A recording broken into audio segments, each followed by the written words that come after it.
On January 21, 1968, a heavy North Vietnamese artillery strike hit an American combat base near the Laotian border. In a single blow, the barrage obliterated the base's main ammunition dump. The strike instantly cut off 6,000 United States Marines. Within hours, they found themselves completely surrounded by an estimated 20,000 to 40,000 North Vietnamese soldiers. For the next 77 days, that isolated base survived relentless artillery fire. The standoff terrified the highest levels of the United States government, and decades later, historians still debate whether the entire siege was actually a calculated, elaborate distraction. Holding that hilltop evolved into a logistical obsession, fueled by a desperate need to prevent a catastrophic, highly symbolic American defeat. Look at the map. The Khe Sanh base sat on a remote plateau in northwestern South Vietnam, wedged against the Laotian border and the demilitarized zone. It was a forward outpost, designed to monitor and physically block the nearby Ho Chi Minh Trail. The deep valleys and heavy jungle canopy gave the Marines a perfect observation point over those routes.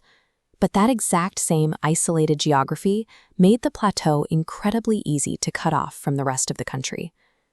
As the North Vietnamese forces tightened their grip, profound psychological terror spread through Washington, reaching directly into President Lyndon B. Johnson's White House. The setup was entirely too familiar. 14 years earlier, French colonial forces had been trapped in a nearly identical situation in a remote Vietnamese valley called Dien Bien Phu. They were surrounded, overrun, and ultimately expelled from the country. The historical parallel pushed President Johnson into extreme paranoia.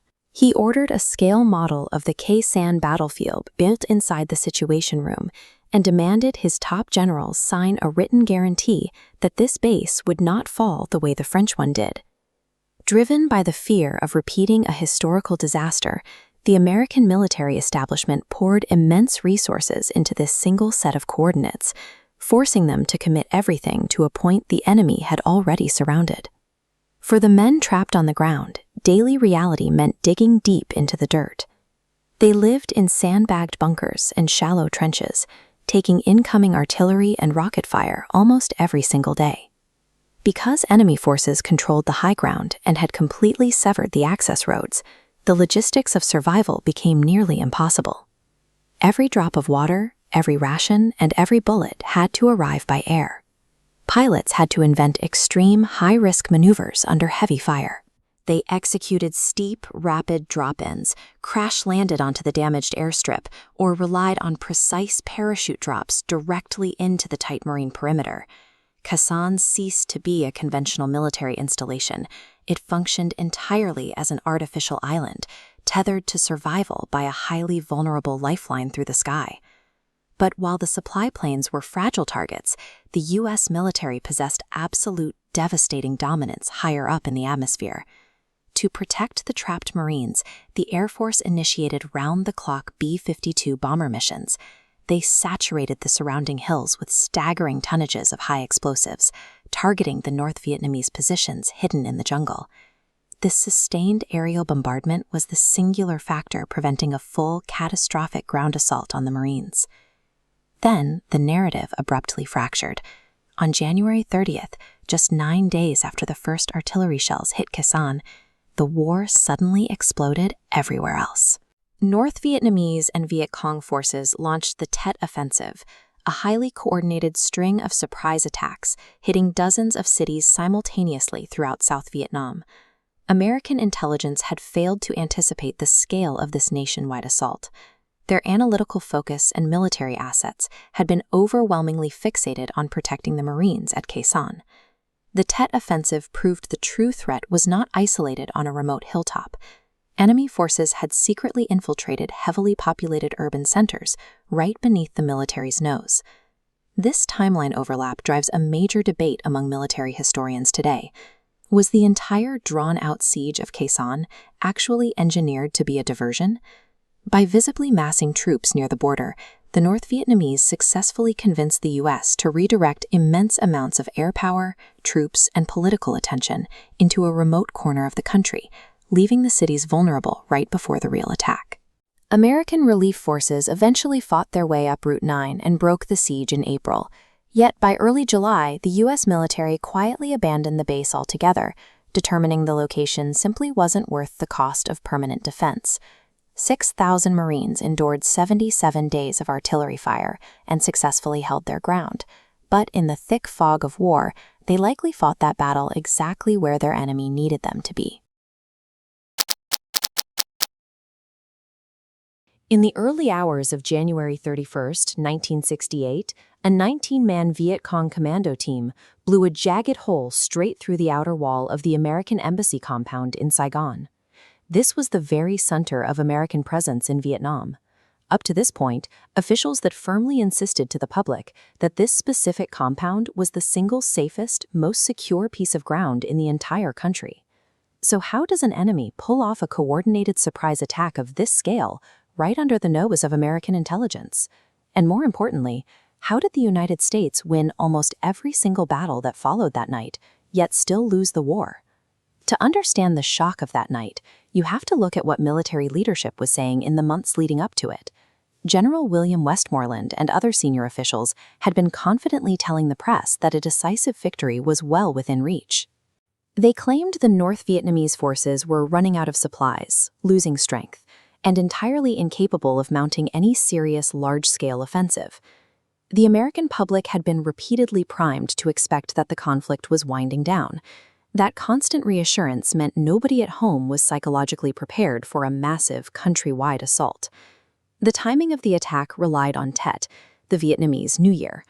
Traditionally, this is the most important holiday of the year, and in previous years, both sides had observed informal truces to let civilians celebrate. North Vietnamese and Viet Cong commanders used that expectation of peace as a shield. They initiated a massive logistical operation right out in the open. In the weeks leading up to the holiday, they secretly moved weapons and fighters into urban centers. They hid munitions in cargo trucks, buried them under civilian goods, and even packed them into heavy wooden coffins being carried through crowded market streets. On the dates of January 30th and 31st, the plan was executed in perfect synchronization, striking more than 100 cities, towns, and military installations at the exact same time. The intelligence community missed it, largely because of that overwhelming complexity. The idea that the enemy could coordinate a simultaneous strike across the entire country seemed so logistically impossible that American analysts simply didn't believe they were capable of it. When the illusion of peace shattered, the reality on the ground immediately shifted into heavy urban warfare. The fighting was incredibly brutal in places like the former imperial capital of Hue. North Vietnamese forces managed to hold parts of the ancient citadel, forcing American and South Vietnamese troops into a grueling, month-long campaign to retake the city, building by shattered building. But Hue was the exception. Across nearly all the other targeted locations, American and Allied forces quickly rallied. Most of the Viet Cong attacks were crushed within days, and in many cases within hours. The offensive rapidly fell apart.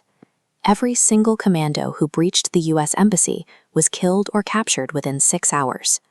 Furthermore, Hanoi had banked on South Vietnamese civilians rising up to join the attackers, but that mass uprising never materialized.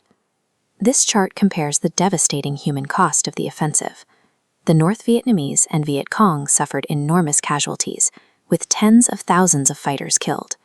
While American and South Vietnamese losses were very real, they were only a fraction of the enemy's. Looking solely at the battlefield statistics and territory held, the Tet Offensive was an absolute disaster for North Vietnam. By every conventional military measure, the United States decisively won the engagement. The televised broadcast of these battles brought the front lines directly into American living rooms.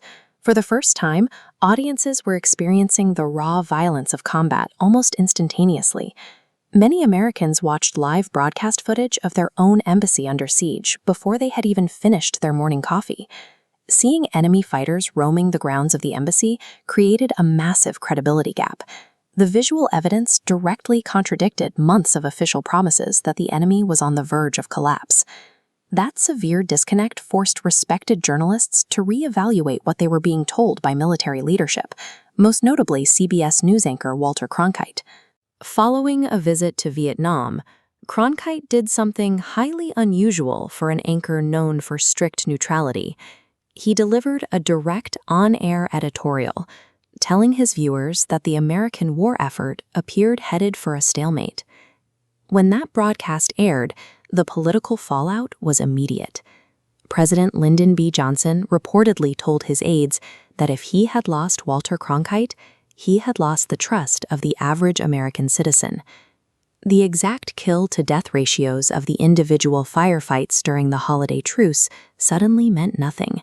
The enemy had proven they could still strike anywhere, at any time, penetrating the most heavily fortified symbol of American power. The military secured the embassy compound in hours and largely suppressed the nationwide uprising in days. But the images of that fight convinced the American public that the war was unwinnable.